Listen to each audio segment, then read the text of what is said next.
Chapter 14.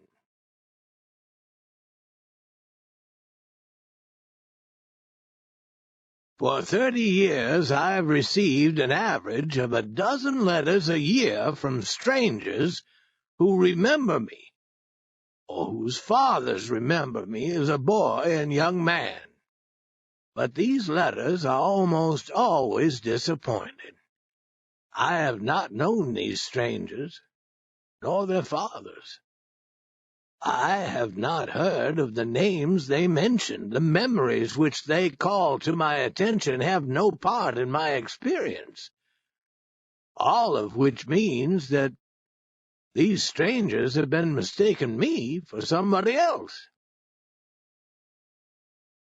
But I received this morning a letter from a man who deals in names that were familiar to me in my boyhood. The letter read, "You are no doubt at a loss to know who I am. I will tell you. In my younger days I lived in Hannibal, Missouri, and you and I were schoolmates attending Mr. Dawson's school, along with Sam and Will Bowen and Andy Fuqua, and others whose names I've forgotten. I was then about the smallest boy in school for my age, and they called me little Aleck Tonkray for short. I don't remember Aleck Tonkray, but I knew those other people as well as I knew the town drunkards. I remember Dawson's schooling perfectly. I remember the sleepy and inviting summer sounds that used to drift in through the open windows. I remember Andy Fuqua, the oldest pupil, a man of 25. I remember Mr. Dawson very well. I remember his boy, Theodore, who was as good as he could be. In fact, he was too good, hatefully good, and I would have drowned him if I'd had a chance. In this school we were all about on an equality, and so far as I remember, envy had no place in our hearts except in the case of Arch Fuqua, the other one's brother. Of course, we all went barefoot in the summertime. Arch Fuqua was about my own age, 10 or 11. In the winter we could stand him because he wore shoes then, and his great gift was hidden from our sight, and we could forget it. But in the summertime he was our envy, for he could double back his big toe and let it fly, and you could hear it snap for 30 yards. There was not another boy in the school that could even approach this trick, except for Theodore Eddy, who could make his ears go back and forth like a horse's. But he was no real rival, for you couldn't hear him move his ears, so all the advantage laid with Arch Fuqua. George Robards, 18 or 20 years old, was the only pupil who studied Latin. He was a fine young fellow in all ways. He and Mary Moss were sweethearts from a time when they were merely children. But a Mr. Lakeman arrived now to live in the town. He took an important position in that little town at once, and kept it. He brought with him a distinguished reputation as a lawyer. He was educated, cultured, brave, and dignified. He was a rising man and a bachelor. As a catch, he stood at the top of the market.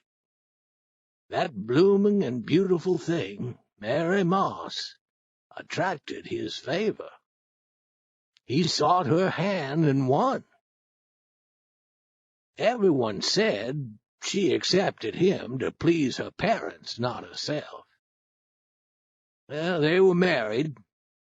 Everybody then said that he continued her schooling all by himself, proposing to educate her up to standard and make her a suitable companion for him.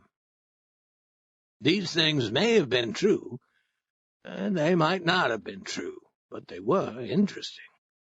And that is the main requirement in a village like that. George went away presently to some far-off region, and there he died of a broken heart, everybody said. That could be true, for he had good cause. He would go far before he would find another Mary Moss. How long ago that little tragedy happened. None but the white-haired knows about it now.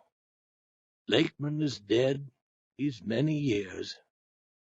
But Mary still lives and is still beautiful, although she has grandchildren. John Robards was a little brother of George. When he was 12 years old, he crossed the country with his father during the rush of the gold seekers of 1849. And I can remember the departure of the men and horses westward. They were all there to see and to envy. And I can still see that proud boy sailing on a great horse with his long golden hair streaming out behind. We were all on hand to gaze and envy when he returned 2 years later in unimaginable glory, for he had traveled. None of us had ever been 40 miles from home, but he had crossed the continent. He had been in the gold mines, that fairyland of our imagination. And he had done a still more wonderful thing. He had been in ships on the actual ocean, in ships on 3 actual oceans. We would have sold our souls to Satan for the privilege of trading places with him. I saw him when I was out on that Missouri trip 4 years ago. He was old then, not quite so old as I, and the sorrows of life were upon him. He said that his granddaughter, 12 years old, had read my books and would like to see me. It was a sad time, for she was a prisoner in her room and marked for death. John knew that she was passing swiftly away. 12 years old. Just her grandfather's age when he rode away on that great journey. In her I seemed to see that boy again. She had heart disease, and her brief life came to a close a few days later. Another of those schoolboys was John Garth, and one of the prettiest of the schoolgirls was Helen Kercheval. They grew up and married. He became a wealthy banker and a leading and valued citizen. And a few years ago he died, rich and honored. He died.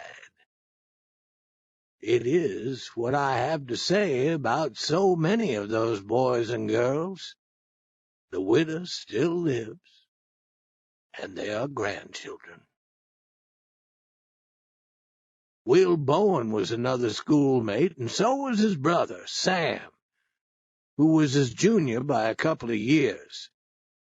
Before the Civil War broke out, both became St. Louis and New Orleans pilots. Both are dead long ago. While Sam was still very young, he had a curious adventure. He fell in love with a girl of 16, only child of a wealthy German. He wanted to marry her, but he and she both thought that the father would not only not consent, but would shut his door against Sam. The old man would not have, but they were not aware of that. He had his eye upon them, and it was not an unfriendly eye. But the young couple got to living together in secret. Before long, the old man died. When his will was examined, it was found that he had left the whole of his wealth to Mrs. Samuel A. Bowen. Then the poor things made another mistake. They rushed down to Carondelet outside the city and got a judge to marry them and date the marriage back a few months. The old German had some nieces and nephews and cousins. They traced out the trickery and proved it and got the property. This left Sam with a girl wife on his hands and the necessity of earning a living for her at the pilot wheel. After a few years, Sam and another pilot were bringing a boat up from New Orleans when the yellow fever broke out. Both pilots were stricken with it, and there was nobody to take their place at the wheel. The boat was landed at the head of an island to wait for help. Death came swiftly to both pilots, where they lie buried, unless the river has cut the graves away and washed the bones into the stream, a thing which probably happened long ago.